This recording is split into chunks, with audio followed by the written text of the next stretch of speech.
नमस्कार विद्यार्थी मित्रांनो, मी गजानन ठोकळ. जो महाराष्ट्र लोकसेवा आयोगाने गट ब आणि गट क मुख्य परीक्षेसाठी जे अभ्यासक्रमामध्ये बदल केला आहे, त्याच्यामध्ये नवीन एक अभ्यासक्रमामध्ये जो विषय किंवा जो टॉपिक समाविष्ट केला आहे सांख्यिकी नावाचा, त्या टॉपिकच्या संदर्भात जो काही जे अभ्यासक्रम काय आहे याच्याबद्दल चर्चा करणार आहे. आपल्या अभ्यासक्रमामध्ये आपल्याला अंकगणित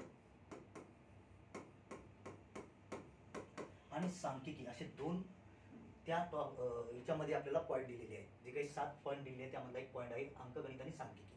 मुख्य परीक्षेसाठी हा विषय फार महत्त्वाचा आहे. अंकगणितमध्ये जर बघितलं आपण त्याच्यामध्ये 12 ते 13 टॉपिक आहेत. त्या 12-13 टॉपिकवर दरवर्षी आयोग आपल्याला 5 ते 6 क्वेश्चन विचारते. म्हणजेच काय, आपल्याला 10 ते 12 मार्कासाठी अंकगणित नावाचा आपल्याला हा जो काही विषय आहे या विषयावर आपल्याला दरवर्षी आयोग काय करते, मुख्य परीक्षेमध्ये प्रश्न विचारते. म्हणजे आतापर्यंत मुख्य परीक्षेचा जो गट ब आणि क होतं त्याच्यामध्ये 15 मार्कासाठी बुद्धिमत्ता आणि अंकगणित असायचं. पण आता काय केलं, सिलेबसमध्ये बुद्धिमत्ता वेगळं केलेलं आहे आणि अंकगणित आणि सांख्यिकी नावाचा एक जो टॉपिक आहे तो एकत्र समाविष्ट केला आहे. म्हणजेच काय, आयोगाने जर समजा या दोन टॉपिकवर 10 ते 12 क्वेश्चन विचारली तर सांख्यिकीवर कमीत कमी 5 ते 6 क्वेश्चन विचारल्या जातील. म्हणजेच काय, 10 ते 12 प्रश्न 10 ते 12 गुणांसाठी याच्यावर आपल्याला प्रश्न आयोग विचारू शकते. म्हणून आपण काय, या सांख्यिकी टॉपिकवर जो काही सिलेबस आहे ज्यामध्ये 10 ते 11 काही जे टॉपिक आहेत त्या टॉपिकबद्दल आपण तोंड ओळख आपण या सिलेबसची घेणार आहोत. तर आपण सर्वात प्रथम विद्यार्थ्यांच्या मनामध्ये सांख्यिकीबद्दल एक मिसअंडरस्टँडिंग आहे किंवा एक गैरसमज आहे की सांख्यिकी नावाच्या जो काही विषय आहे या विषयामध्ये फक्त 3च गोष्टीवर प्रश्न आपल्याला विचारू शकते आयोग, असं विद्यार्थ्यांमध्ये गैरसमज आहे. तो गैरसमज आपण आज दूर करणार आहोत. तर त्याच्यामध्ये कशाबद्दल विद्यार्थ्यांना काय वाटते की मीन, मीडियन आणि मोड या 3 टॉपिक वर आपल्याला आयोग प्रश्न विचारला आणि 3 टॉपिक केलं म्हणजे आपला सांख्यिकी विषय संपला असं विद्यार्थी गृहीत धरत आहे. पण तसं नाही. याच्यामध्ये 10 ते 11 टॉपिक आहे. त्या 10 ते 11 टॉपिकवर आपल्याला आयोग 5 ते 6 क्वेश्चन विचारू शकते अशी अपेक्षा आहे. आणि हा काय विषय, त्यामध्ये हा आपल्याला एक रिझल्ट देणार आणि एक टर्निंग पॉईंट असणार आहे की आपली जी आपण जी पूर्वपरीक्षा पास झालो आणि मुख्य परीक्षेसाठी जो पात्र झालो त्यासाठी हा सांख्यिकी नावाचा विषय फार महत्त्वाचा आहे.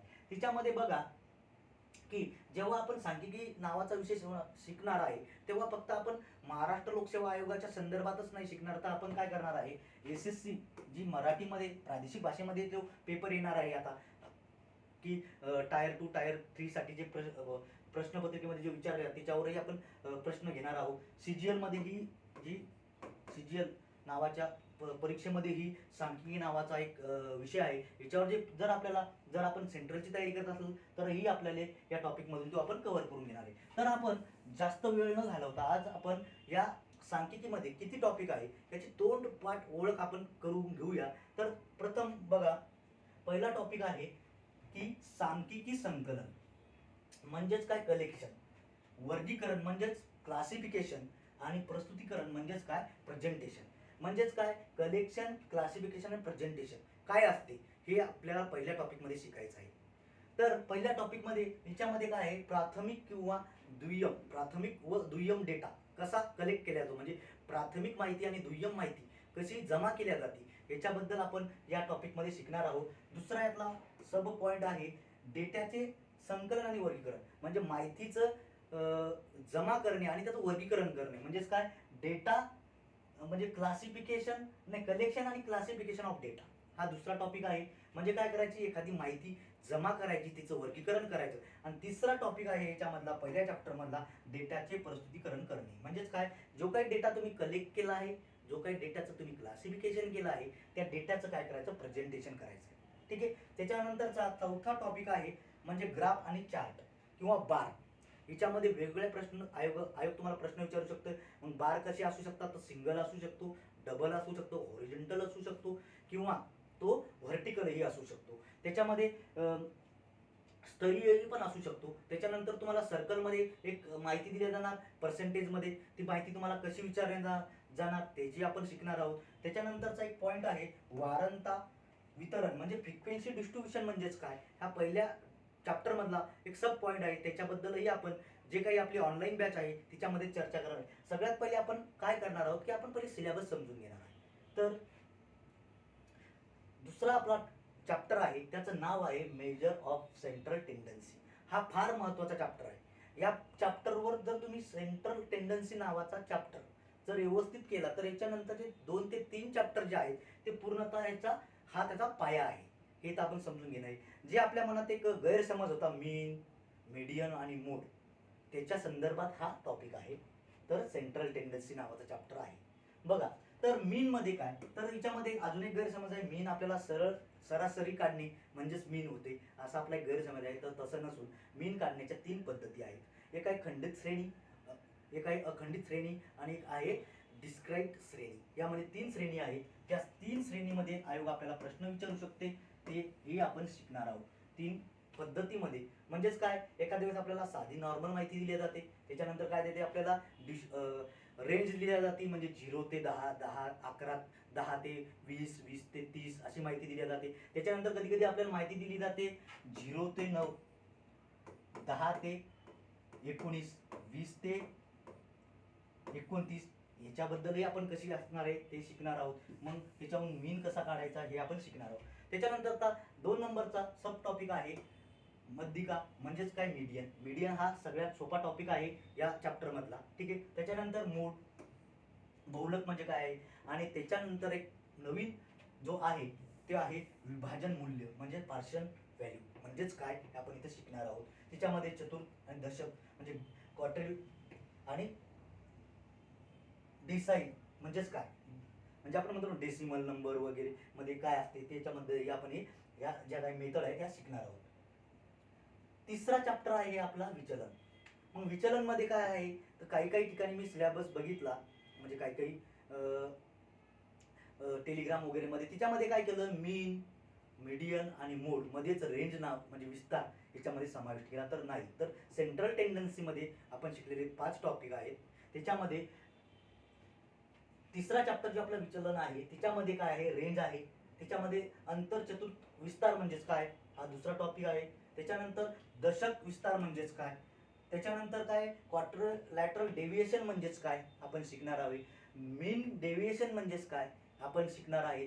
तसेच स्टँडर्ड डेव्हिएशन म्हणजेच काय, या रेंज म्हणजेच काय, मीन डेव्हिएशन म्हणजेच काय, स्टँडर्ड डेव्हिएशन म्हणजेच काय, क्वाड्रिलॅटरल डेव्हिएशन म्हणजेच काय, याच्यावर आयोग कशा प्रकारचे प्रश्न विचारू शकते हा आपण चॅप्टर 3 मध्ये शिकणार आहोत. तर आपण पहिला चॅप्टर शिकलो, दुसरा चॅप्टर शिकलो, म्हणजे अभ्यासक्रम माहिती करून घेतली, आणि तिसरा म्हणजे बघा पहिला चॅप्टर हा स्वतंत्र आहे, दुसरा चॅप्टर आणि तिसरा चॅप्टर हा एकमेकांसंग कनेक्ट आहे, ठीक आहे. चौथाही चॅप्टर याच्यासोबत कनेक्टेड आहे, हे तर आपण समजून घेणे गरजेचं आहे. नंतर आपण चौथ्या चॅप्टर बद्दल मोमेंट, क्युनेस आणि वक्रता हा याच्यामध्ये 3 आहे. या 3 गोष्टी आपण शिकणार आहे. लाईन मोमेंट म्हणजेच काय, हे याच्याबद्दल क्युनेस म्हणजेच काय, कर्ट साइज म्हणजेच काय, हे आपण या चौथ्या चॅप्टर मध्ये शिकणार आहे. हे जे काही चॅप्टर आहेत हे कशावर डिपेंड आहेत, तर हे काय आहे सेंट्रल टेंडन्सी नावाच्या सेकंड चॅप्टरवर दुसरा आणि तिसरा आणि चौथा चॅप्टर काय आहे आणि पाचवाही चॅप्टरच्यावर काय एकमेकावर डिपेंड आहे. म्हणजे याचा पाया काय, सेंट्रल टेंडन्सी नावाचा जो चॅप्टर आहे सेकंड नंबरचा, तो 2, 3 आणि 4 आणि 5 हे 4 नंतरचे जे काही चॅप्टर आहे ते काय आपले सेंट्रल टेंडन्सीवर डिपेंड आहे. त्याच्यानंतरचा 5वा जो चॅप्टर आहे आपला, तो चॅप्टर आहे आपला सहसंबंध विश्लेषण आणि प्रतिगमन विश्लेषण. याच्यामध्ये आपण शिकणार आहोत की विखरलेल्या आकृत्या काय असतात, म्हणजे स्कॅटर डायग्राम काय असतात, स्कॅटर डायग्राम काय असतात. त्याच्यानंतर काय आपण शिकणार आहोत साधा सुधारक गुणांक म्हणजे सिंपल करेक्शन कोइफिशियंट काय असतो ते शिकणार आहोत. त्याच्यानंतर आहे सिंपल रेगिनेशन लाईन म्हणजेच काय असते आपण शिकणार आहोत. त्याच्यानंतर आपण त्याचे गुणधर्म शिकणार आहोत. त्याच्यानंतर आपण मल्टिपल आणि पार्शल काय असते तेही आपण या टॉपिक मध्ये शिकणार आहोत. तर हे 4 टॉपिक सेकंड चॅप्टरवर डिपेंड आहे. म्हणजे आपण आतापर्यंत 5 चॅप्टर बद्दल चर्चा केलेली आहे, त्याचा अभ्यासक्रम आपण समजून घेतलेला आहे. त्याच्यानंतरचा 6वा चॅप्टर जो आहे, तर 6वा चॅप्टर तसेच 7वा चॅप्टर आणि 8वा चॅप्टर हे एकमेकांसंग इंटरकनेक्ट आहेत, ठीक आहे. म्हणजे जेव्हा तुम्हाला प्रोबॅबिलिटी चॅप्टर व्यवस्थितरित्या समजून घेतला तर त्याच्यानंतर तुम्हाला येणारा 7 नंबरचा चॅप्टर जो असेल तोही सहजरित्या समजून जाईल, आणि त्याच्यानंतर तुम्हाला 8वाही चॅप्टर सहजरित्या समजून जाईल. तर बघा संभाव्यतामध्ये काय शिकणार आहोत आपण, संभाव्यतेचा अर्थ काय आहे, मिनिंग ऑफ प्रोबॅबिलिटी म्हणजेच काय आपण शिकणार आहोत. त्याच्या वेगवेगळ्या व्याख्या काय आहेत, डेफिनेशन त्याही आपण शिकणार आहे. त्याच्यानंतर कंडिशनल प्रॉबिलिटी काय असते, त्याच्यानंतर कंपाऊंड प्रॉबिलिटी काय असते, त्याच्यानंतर इंडिपेंडेंट इव्हेंट काय असतो, सॅम्पल काय असतात, त्याच्याबद्दल आपण सविस्तर चर्चा करणार आहोत, जी आपली ऑनलाईन किंवा ऑफलाईन बॅच असेल त्याच्यामध्ये. त्याच्यानंतर बायस थेरम म्हणजे काय असते, बायस थेरमवर कसे प्रश्न विचारावे याच्यामध्ये सगळे बघणार आपण. सॅम्पलमध्ये काय सगळं बघणार आहे. मग याच्यामध्ये आपण पत्ते बघणार आहे, त्याच्या म्हणजे जे आपले प्लेइंग कार्ड असतात ते बघणार आहोत. त्याच्यानंतर आपण डायस बघणार आहोत. त्याच्यानंतर आपण हेड आणि टेलवर क्वेश्चन बघणार आहोत. ते कशा पद्धतीने विचारले जातात ते आपण या प्रोबॅबिलिटी चॅप्टरमध्ये शिकणार आहोत. याच्यानंतरचा जो टॉपिक आहे म्हणजे चॅप्टर आहे तो 7 नंबरचा चॅप्टर आहे, रॅन्डम डिस्ट्रीब्युशन आणि प्रोबॅबिलिटी व्हेरिएबल. ठीक आहे, म्हणजे संभाव्यता चल काय असते ते आपण याच्यामध्ये शिकणार आहोत. तर मग याच्यामध्ये रॅन्डम व्हेरिएबल वर आपल्याला काय प्रश्न विचारले जातात त्याच्यावर आपण PYQ बघणार आहे, CGL किंवा SSC मध्ये कशी विचारली आहे, याच्या डेफिनेशन काय आहे. त्याच्यानंतर व्हेरियन्स ऑफ रॅन्डम व्हेरिएबल म्हणजेच काय याच्याबद्दलही आपण बघणार आहोत. म्हणजे तिसरा टॉपिक आहे याच्यामधला बायनॉमियल डिस्ट्रीब्युशन काय असते. त्याच्यानंतर फेजन वितरण म्हणजेच काय, डिस्ट्रीब्युशन म्हणजेच काय हे पण आपण याच्यामध्ये शिकणार आहे. सामान्य वितरण म्हणजे नॉर्मल डिस्ट्रीब्युशन काय असते, एक्सपोनेन्शियल डिस्ट्रीब्युशन काय असते. तर आपण या रॅन्डम डिस्ट्रीब्युशन आणि प्रोबॅबिलिटी व्हेरिएबल या चॅप्टरमध्ये आपण हे 6 टॉपिक आपण इथं शिकणार आहोत. त्याच्यानंतर आहे नमुना सिद्धांत, हा 8वा चॅप्टर आहे. हा ही सॅम्पल थिअरी म्हणजे प्रोबॅबिलिटीवर डिपेंड आहे. याच्यामध्ये काय असणार आहे, नमुना आणि अनमुना त्रुटी म्हणजे सॅम्पलिंग आणि नॉन सॅम्पलिंग ज्या काही एरर असतात ते आपण इथं शिकणार आहोत. त्याच्यावर कशा प्रकारे प्रश्न आयोग विचारतो किंवा आतापर्यंत झालेल्या CGL किंवा SSC मध्ये कशा प्रकारे प्रश्न विचारले किंवा इतर राज्याच्या ज्या स्पर्धा परीक्षा असतात तिच्यामध्ये कशा प्रकारचे प्रश्न विचारले याच्यावर आपण PYQ घेणार आहेत. तसेच संभाव्यता आणि गैरसंभाव्यता, नमुना तंत्र म्हणजेच काय प्रोबॅबिलिटी आणि नॉन प्रोबॅबिलिटी टेक्निक काय आहे हे यातला सेकंड टॉपिक आहे. त्यानंतर आहे स्तरीकृत नमुना, त्याच्यानंतर आहे बहुपद नमुना, जास्तीत जास्त टप्प्यातील नमुना म्हणजेच काय मल्टी स्टेज सॅम्पलिंग आणि मल्टीफेज सॅम्पलिंग यांच्यामधला डिफरन्स काय आहे, याच्यावर कशा प्रकारे प्रश्न आयोग विचारू शकते हे शिकणार आहे. त्याच्यानंतरचा टॉपिक आहे समूह नमुना, क्लस्टर सॅम्पलिंग. क्लस्टर सॅम्पलिंग म्हणजे काय, एकत्र समूह करून जो काही एखादा क्लस्टर म्हणजे बिझनेस तयार होतो त्याच्याबद्दल आपण म्हणजे बघा तुम्ही आपण गिरणी बघितली असेल. गिरणीमध्ये काय असते की एक कापूस काय केला जातो, आपण म्हणतो की आपल्याला पुण्यामध्ये कापूस म्हणजे कॉटन क्लस्टर तयार करायचे. कॉटन क्लस्टर मध्ये काय असते की काय करायचं, कच्चा कापूस काय करायचा विदर्भातून किंवा मराठवाड्यातून जमा करायचा, तो पुण्यामध्ये आणायचा. त्याच्यामधून काय करायचं, त्याचं रुई जे कॉटन असतं ते वेगळं करायचं, त्याच्यामध्ये सीड वेगळ्या करायच्या. कॉटन पासून जे काही कपडे तयार होतात ते कपडे एकाच ठिकाणी तयार झाले पाहिजे. त्या कपड्याचं नंतर ब्रँडिंग करणं किंवा ते वेगवेगळ्या राज्यात त्या एकाच ठिकाणाहून काय करणं डिस्ट्रीब्युशन करणं म्हणजेच काय असते क्लस्टर, त्याला म्हणतात. त्या आपण क्लस्टरमध्ये ते शिकणार आहोत. क्लस्टर सॅम्पलिंग म्हणजे काय असते.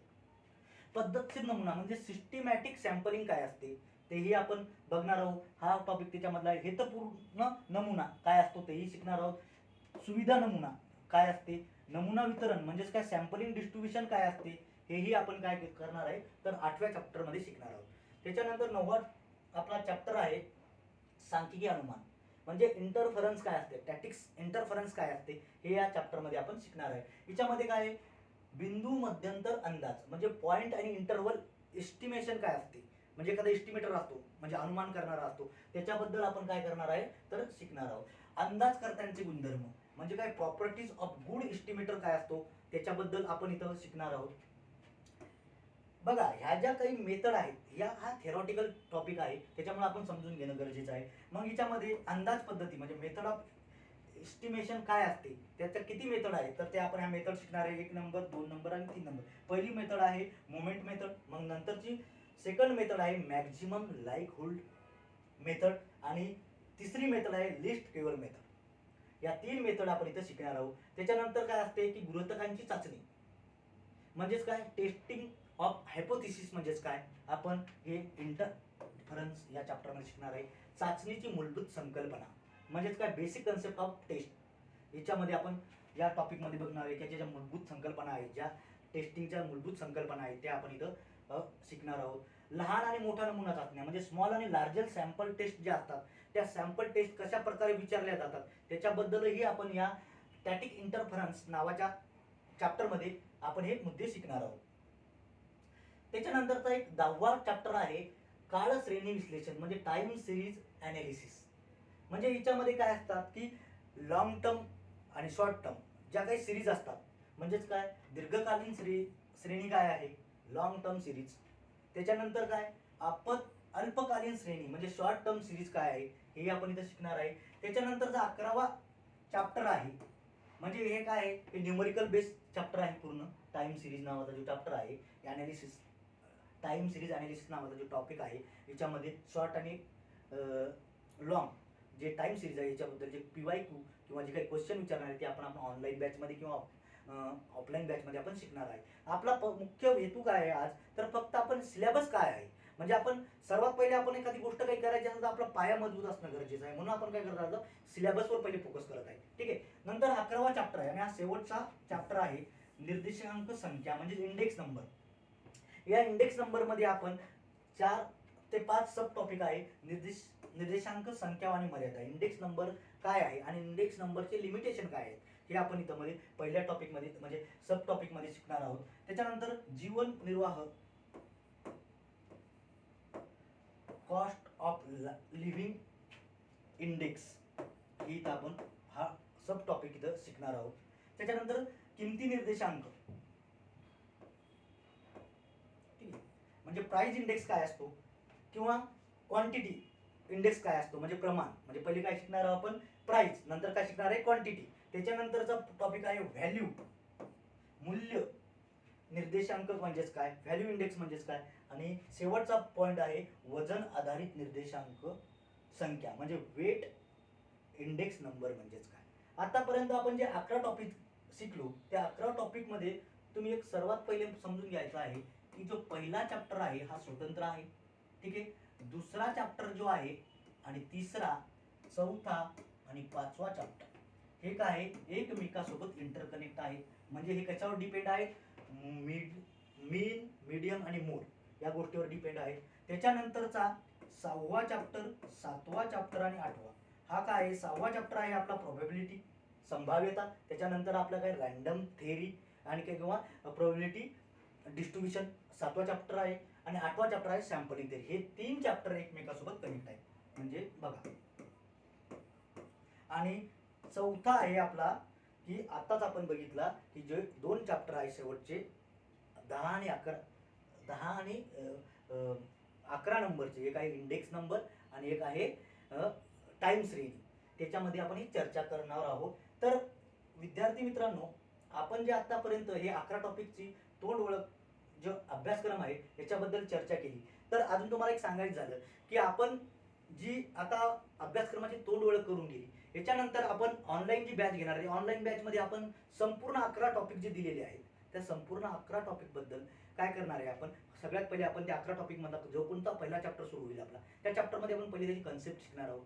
कन्सेप्ट शिकल्यानंतर आपण त्याच्यावर काय करणार आहे जे काही आयोगाने किंवा UPSC मध्ये म्हणा किंवा CGL किंवा SSC मध्ये म्हणा किंवा इतर राज्याच्या स्पर्धा परीक्षेमध्ये जे काही प्रश्न विचारले आहेत त्या प्रश्नाची आपण काय करणार आहे सॉल्व्ह करून देणार आहे.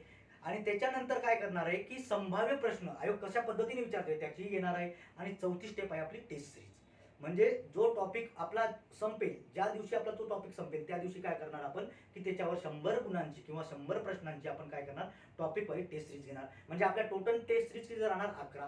त्याच्यानंतर आपल्या परत 5 कॉम्प्रिहेन्सिव्ह टेस्ट असणार की ज्या 11 चॅप्टरवर आपल्या टेस्ट सिरीज असणार आहे. म्हणून सर्वप्रथम आपण जेव्हा आपण 30 एप्रिलला आपली पूर्वपरीक्षा होईल त्याच्यानंतर आपली बॅच ही 10 मेला ऑनलाईन बॅच सुरू होईल आणि 15 मेला आपली ऑफलाईन बॅच सुरू होणार आहे. तरी म्हणजे कोणाच्या मनात असेल काही विद्यार्थ्यांच्या मनात गैरसमज असतील की आपण ही बॅच करावी की नाही करावी. माझं म्हणणं काय आहे की तुम्ही बॅच करा का ना करू पण पहिली गोष्ट तुम्ही सिलेबस समजून घ्या. सिलेबस काय आहे काय नाही त्या सिलेबस समजून गेल्यानंतर तुम्ही ठरवा की तुम्हाला बॅच जॉईन करायची की नाही.